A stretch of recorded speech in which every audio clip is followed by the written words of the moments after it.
मैंने समस्त पृथ्वीवासियों को अपना दास बना लिया है, और जिन्होंने मेरी दासता स्वीकार नहीं की उन्हें मैंने यमलोक पहुंचा दिया। ऐसा करके तुमने मेरी आत्मा को शांति पहुंचाई है पुत्र। किंतु तुम्हारा पुत्र अंधकासुर कहाँ है? मैं स्वयं आश्चर्यचकित हूं कि वो कहां अदृश्य हो गया है। शिव ने मुझे वरदान दिया था कि जब तक वो मेरे साथ है कोई भी मेरा अहित नहीं कर पाएगा, और मैं विश्व विजय निश्चित कर लूंगा। तुम्हारी विश्व विजय निश्चित हो चुकी है पुत्र। अब तुम अपनी प्रतिज्ञा के अनुसार पृथ्वी को पाताल लोक में ले जाओ। अवश्य माते। ठहरो हिरण्याक्ष, तुम भूल रहे हो। प्रकृति के नियमों से छेड़छाड़ करने का परिणाम अत्यंत भयंकर होता है। पृथ्वीलोक को पाताल लोक ले जाने का विचार एक प्रकार से विनाश को निमंत्रण देना है। श्री ब्रह्मा जी ने सृष्टि रचना सुनियोजित ढंग से की है। इसमें तनिक सा भी परिवर्तन विनाशकारी होगा।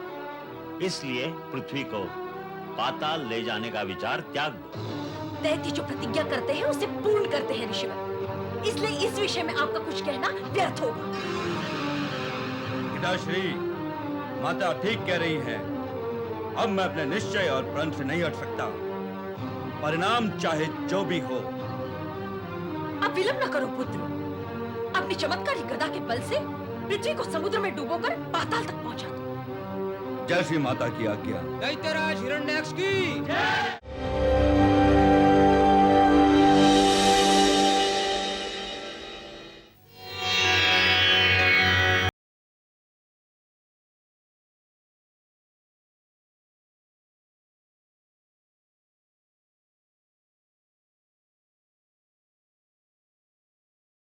ओम नमः शिवाय।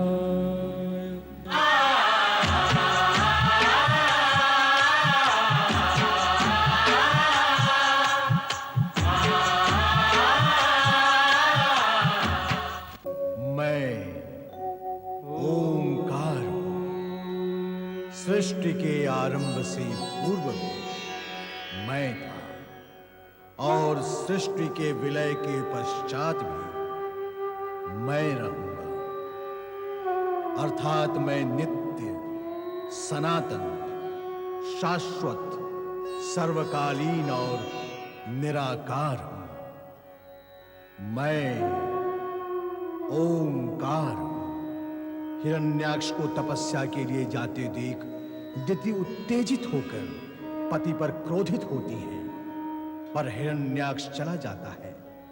उधर कैलाश पर पार्वती भगवान शिव से गगन विहार करते हुए काशी दर्शन की इच्छा प्रकट करती है। दोनों विहार करते हुए मंदराचल पर्वत पर पहुंच जाते हैं, जहां शिव पार्वती के सौंदर्य पर मोहित हो जाते हैं, और वहां उनके स्वेद से अंधकासुर का जन्म होता है, जिसे भगवान शिव हिरण्याक्ष को सौंप देते हैं। युवा अंधकासुर अपने पिता हिरण्याक्ष को, देवराज, हमें धर्म स्थलों एवं तीर्थ स्थलों में जाकर भगवान शिव का नाम स्मरण करने का आदेश हुआ है, और नाम स्मरण से ही हमें धैर्य और शक्ति प्राप्त होगी। उचित कहते हो अग्निदेव, किंतु ये कार्य हम किसी सुरक्षित स्थान पर जाकर ही पूर्ण कर सकते हैं। पृथ्वी लोक ही इसके लिए उचित एवं उपयुक्त स्थान है। इस वेश में पृथ्वी पर जाना क्या उचित होगा? पवन देव, हमें यह देव रूप त्याग कर मानवीय रूप धारण करना होगा। आप सत्य कहते हैं देवराज।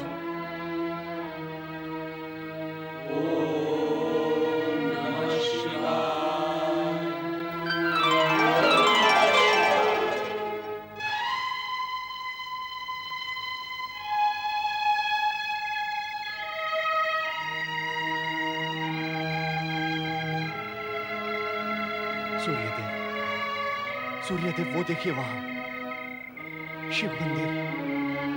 देवराज, भोलेनाथ के शरणागत होकर हमें इस कष्ट के शूल से मुक्ति पानी होगी। ठीक कहते हो। त्रिशूलधारी त्रिपुरारी दया निधान ही हमारा उद्धार कर सकते हैं। आओ आओ, हम सब चलकर वहां उनकी स्तुति करते हैं।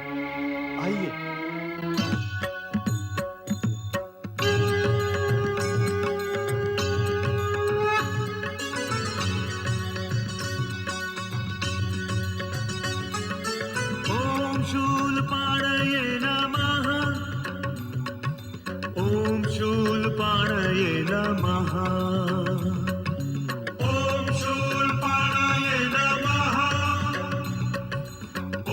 शूलपाणाय नमः। त्रिशूलधारी हे त्रिपुरारी, भोले दया निधान, कष्ट के शूल से अब तो हमारे मुक्त करो मन प्राण, मुक्त करो मन प्राण।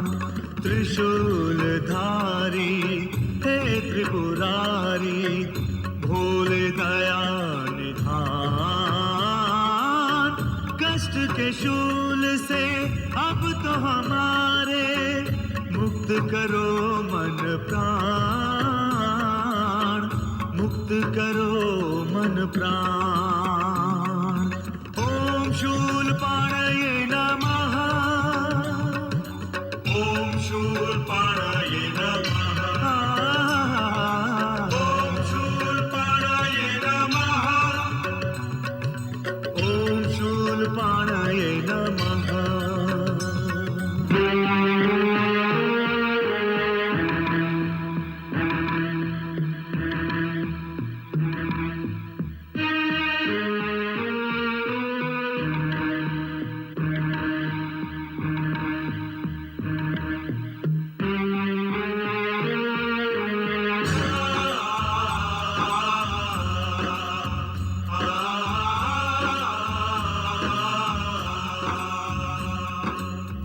असुरों के छल बल से शंभो हम सब हैं आतंकित, कहने को तो जीवित हैं पर हैं जीवन से वंचित। करके दया हम सब दुखियों को, करके दया हम सब दुखियों को, दो सुख का वरदान, दो सुख का वरदान। ओम शूलपाणये नमः, ओम शूलपाणये नमः, ओम शूलपाणये नमः, ओम शूलपाणये नमः।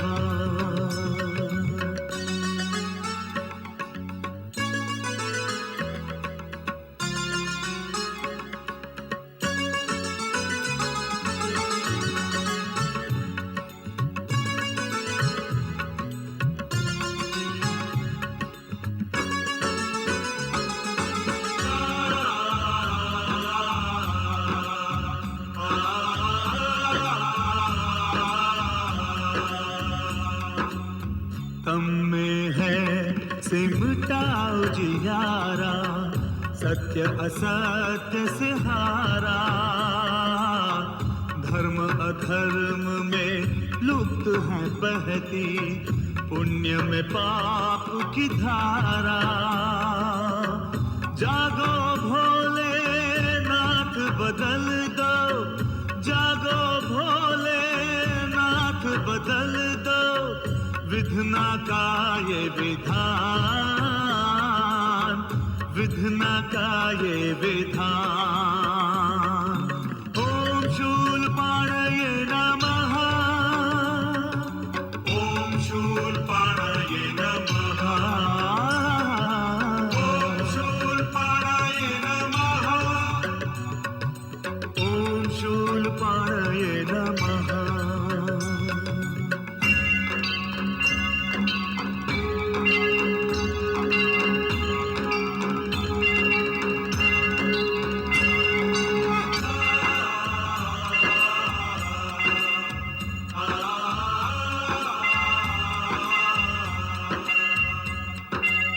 कृपा आपकी होगी सदा शिव, हर्ष विहर्षित होगा। घृणा का हर भाव स्वयं तब प्रेम को अर्पित होगा। मानव के संग मानवता का, मानव के संग मानवता का होगा ना अपमान,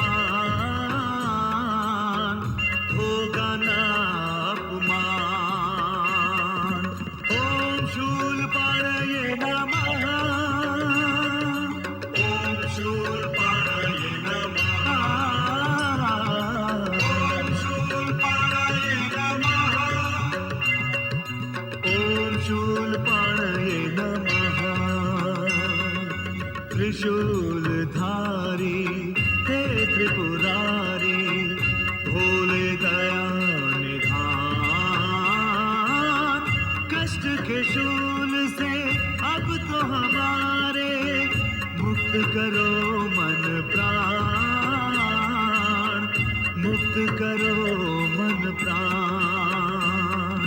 त्रिशूलधारी हे त्रिपुरारी, भोले दया निधान।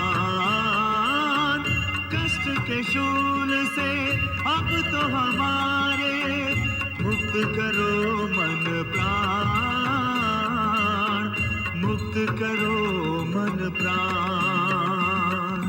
ओम शूलपाणये नमः, ओम शूलपाणये नमः, ओम शूलपाणये नमः, ओम शूलपाणये नमः।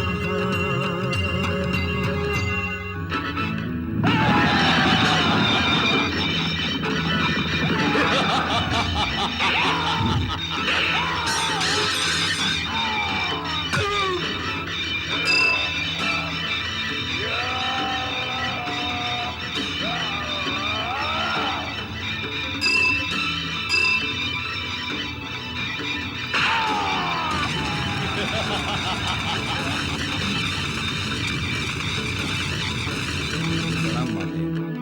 चिरंजीव भव। माते, मैंने समस्त पृथ्वीवासियों को अपना दास बना लिया है, और जिन्होंने मेरी दासता स्वीकार नहीं की उन्हें मैंने यमलोक पहुंचा दिया। ऐसा करके तुमने मेरी आत्मा को शांति पहुंचाई है पुत्र। किंतु तुम्हारा पुत्र अंधकासुर कहाँ है? मैं स्वयं आश्चर्यचकित हूं कि वो कहां अदृश्य हो गया है। शिव ने मुझे वरदान दिया था कि जब तक वो मेरे साथ है कोई भी मेरा अहित नहीं कर पाएगा, और मैं विश्व विजय निश्चित कर लूंगा।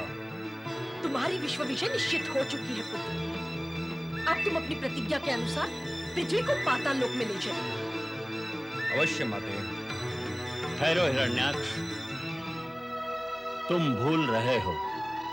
प्रकृति के नियमों से छेड़छाड़ करने का परिणाम अत्यंत भयंकर होता है। पृथ्वीलोक को पाताल लोक ले जाने का विचार एक प्रकार से विनाश को निमंत्रण देना है। श्री ब्रह्मा जी ने सृष्टि रचना सुनियोजित ढंग से की है। इसमें तनिक सा भी परिवर्तन विनाशकारी होगा। इसलिए पृथ्वी को पाताल ले जाने का विचार त्याग दो। दैत्य जो प्रतिज्ञा करते हैं उसे पूर्ण करते हैं ऋषिवर। इसलिए इस विषय में आपका कुछ कहना व्यर्थ होगा। पिताश्री, माता ठीक कह रही हैं। अब मैं अपने निश्चय और प्रण से नहीं हट सकता, परिणाम चाहे जो भी हो। अब विलंब न करो पुत्र। अपनी चमत्कारी गदा के बल से पृथ्वी को समुद्र में डुबोकर पाताल तक पहुंचा दो। जैसी माता की आज्ञा। दैत्यराज हिरण्याक्ष की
पुत्र हिरण्याक्ष!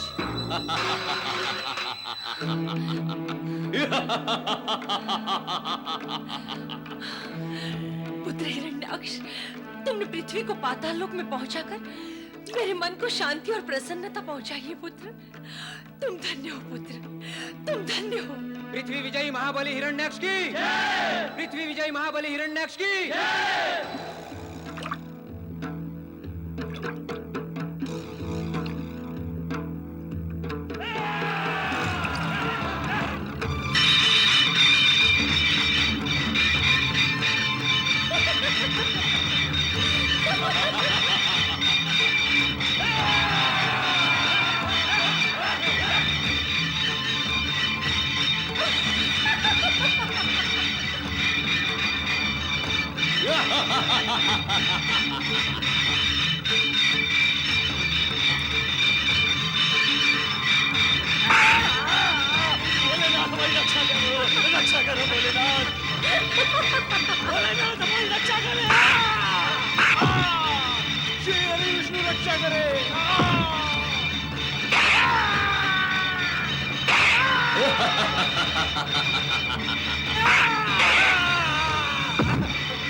ये सब क्या हो रहा है स्वामी? देवी पार्वती, तुम्हारी इच्छा अनुसार ये आनंद कानन काशी सृष्टि से न्यारी थी और न्यारी ही रहेगी। किंतु स्वामी, हिरण्याक्ष पृथ्वी सहित पृथ्वीवासियों को भी पाताल में ले गया। अब उनका उद्धार कैसे होगा? पाताल लोक से पृथ्वी का उद्धार करने वाले श्रीहरि तुम्हारे सम्मुख शीघ्र ही प्रकट होंगे। मेरे लिए क्या आज्ञा है विश्वेश्वर? भगवान श्रीहरि अवतार विधान के अनुसार अब वाराह का रूप धारण करके आपको पाताल लोक से पृथ्वी का उद्धार करना होगा। जैसी आपकी आज्ञा महेश्वर।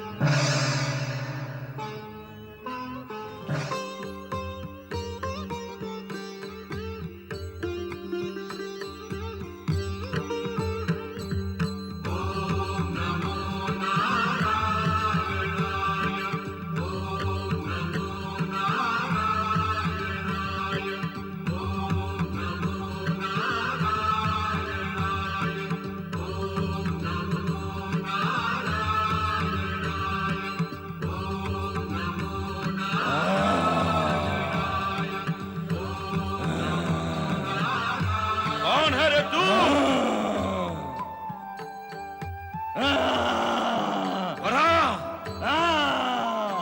क्या ढूंढ रहा है तू यहाँ? तेरी मृत्यु को। मेरी मृत्यु को?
हिरण्यकश्यप की स्वर्ग विजयी महाबली दैत्यराज हिरण्यकश्यप की माता, ये जय जयकार आपके आशीर्वाद का फल है। तुम्हारा शौर्य और पराक्रम फलित हुआ है पुत्र। अब मुझे उस दिन की प्रतीक्षा है जब तुम तीनों लोगों पर विजय प्राप्त करोगे।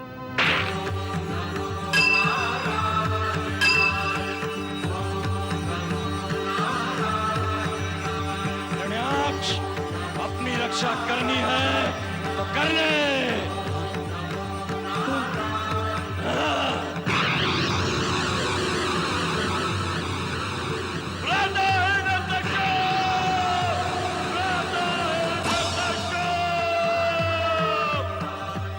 हिरण्याक्ष की पुकार।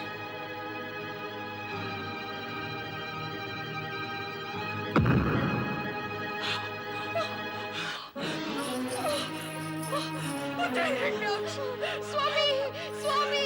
पराशर, संभालो अपने आप। भ्राता हिरण्याक्ष, ये क्या हुआ? कैसे हुआ? आपका वध किसने किया? बारह अवतार पालनहार भगवान श्री हरि विष्णु की जय। बारह अवतार पालनहार भगवान श्री हरि विष्णु की जय। बारह अवतार पालनहार। सुन रहे हो पुत्र हिरण्यकश्यप, ये सब विष्णु के दुष्कर्म है। सुना माता और समझा भी। ये विष्णु हम दैत्यों का जन्मजात शत्रु है। मैं उसे सदा सदा के लिए इस सृष्टि से ही मिटा दूंगा। मिटा नहीं होगा, अन्यथा हम तुम सब मिट जाएंगे। नहीं माता, ऐसा नहीं होगा। मैं अपने भ्राता हिरण्याक्ष के वध का प्रतिशोध लूंगा, प्रतिशोध लूंगा। देवराज इंद्र की जय, देवराज इंद्र की जय, देवराज इंद्र की जय, देवराज इंद्र की जय, देवराज इंद्र की जय, देवराज इंद्र की जय, देवराज इंद्र की जय।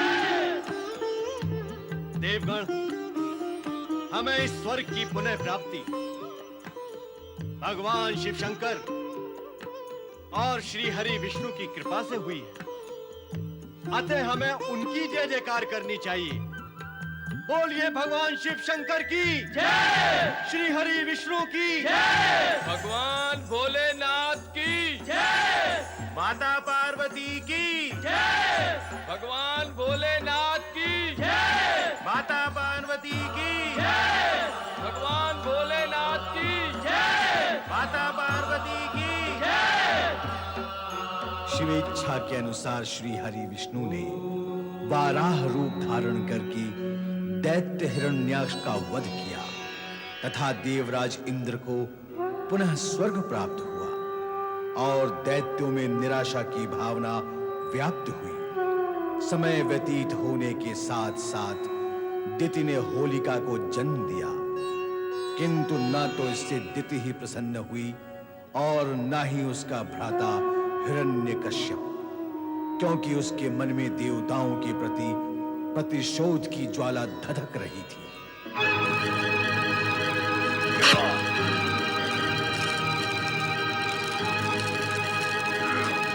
धिक्कार है तुम पर।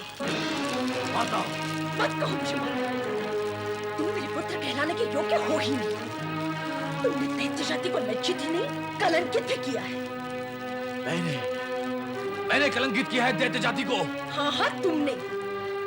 देवताओं ने और देवताओं के हित चिंतक उस विष्णु ने तुम्हारे बड़े भ्राता हिरण्याक्ष को पाताल साम्राज्य से और तुम्हें स्वर्गलोक के साम्राज्य से वंचित कर दिया और तुम कुछ नहीं कर सके। उस छली कपटी विष्णु ने तुम्हारे भाई का वध कर दिया, तब भी तुम कुछ नहीं कर सके। अरे ये कैसी विडंबना है कि दैत्य जाति की संतान होकर भी तुम अपने भाई के वध का प्रतिशोध भी नहीं ले सके। तुमने सब कुछ चुपचाप सहन कर लिया। नहीं माता, नहीं, मैंने चुपचाप कुछ भी सहन नहीं किया है। मैं अपने भीतर ही भीतर छटपटा रहा हूँ। अपनी इस पराजय के अपमान से तड़प रहा हूँ माता। अब भी समझ नहीं पा रहा हूँ कि मैं क्या करूँ, कैसे करूँ, इन देवताओं से अपना प्रतिशोध कैसे लूँ। माता, कृपया आप ही मुझे कोई मार्ग दिखाइए। मैं दिखाऊं मार्ग? तो सुनो पुत्र, असुरों को एकत्रित करो और अपनी शक्ति बढ़ाओ।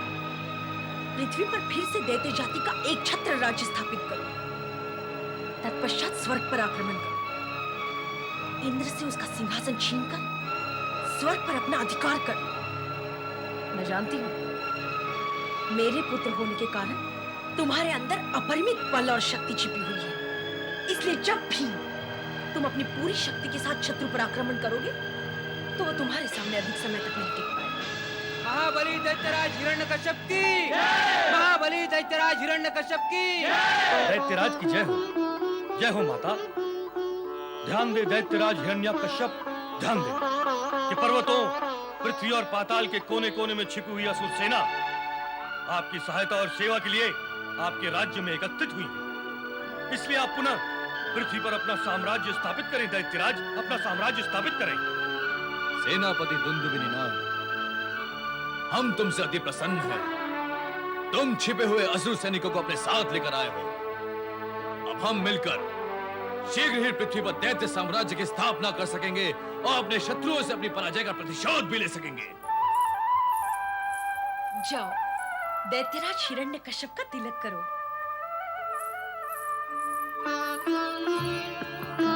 महाबली दैत्यराज हिरण्यकश्यप की, महाबली दैत्यराज हिरण्यकश्यप की, महाबली दैत्यराज हिरण्यकश्यप की, महाबली दैत्यराज हिरण्यकश्यप की। मुझे आशीर्वाद दीजिए माता कि मैं पृथ्वी पर विजय प्राप्त करके आपकी आत्मा को सुखी कर सकूं। तुम्हारी माता का आशीर्वाद सदा तुम्हें शक्ति देगा। पृथ्वी विजय कर शीघ्र ही लौटना और अपनी माता की आत्मा को शांत करना पुत्र। प्रणाम माता। महाबली दैत्यराज हिरण्यकश्यप की, महाबली दैत्यराज हिरण्यकश्यप की, महाबली दैत्यराज हिरण्यकश्यप की। नारायण नारायण नारायण। महाबली दैत्यराज हिरण्यकश्यप की, महाबली दैत्यराज हिरण्यकश्यप की, महाबली दैत्यराज हिरण्यकश्यप की, महाबली दैत्यराज हिरण्यकश्यप की।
हे लक्ष्मीपति, आप ही की कृपा से हमें पुनः स्वर्ग का साम्राज्य प्राप्त हुआ है।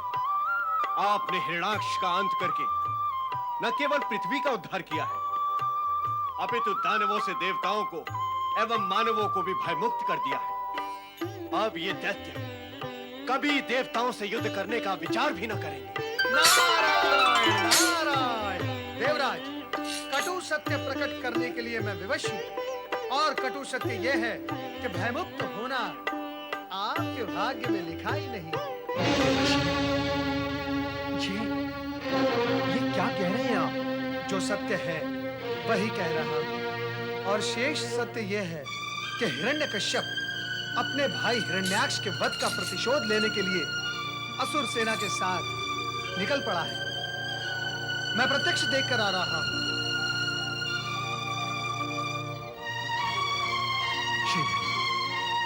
श्रीहरि, अब क्या होगा? जो विधाता चाहेंगे वही होगा। सृष्टिकर्ता ब्रह्मा जी ने देव और दैत्यों का संघर्ष सदा सदा के लिए विधि के विधान में लिख दिया है। इसलिए आपको तो सदा ही दैत्यों से संघर्ष के लिए तत्पर रहना चाहिए। प्रभु, आपकी कृपा होते हुए भी हमें ये कष्ट और पीड़ा भोगनी होगी। देवराज, विधि के लेख को मिटाना तो हमारे वश में भी नहीं है, परंतु इतना अवश्य कह सकते हैं, दैत्य शक्ति जब चरम सीमा पर आ पहुंचेगी तो देव रक्षक और धर्म रक्षक होने का अपना कर्तव्य हम अवश्य पूर्ण करेंगे। प्रभु, दैत्य शक्ति की चरम सीमा के आने तक हम क्या करें? धैर्यपूर्वक संकटों का सामना करना ही एकमात्र उपाय है देवराज, परंतु इतना ध्यान रहे कि आप धर्म के विरुद्ध कोई भी कार्य न करें। यदि आपने ऐसा किया तो आपका पक्ष दुर्बल हो जाएगा और आपके पक्ष के दुर्बल होने पर हम आपकी अपेक्षित सहायता नहीं कर सकेंगे। क्यों नारद, तुम क्या कहते हो? नारायण नारायण, आपके कहने के पश्चात मेरे लिए क्या कहना शेष रह जाता है श्री हरि।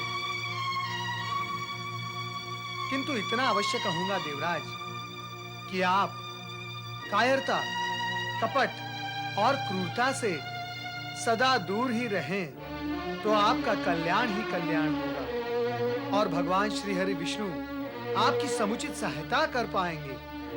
श्री हरि विष्णु और आपके परामर्श का अवश्य ध्यान रखूंगा देवर्षि।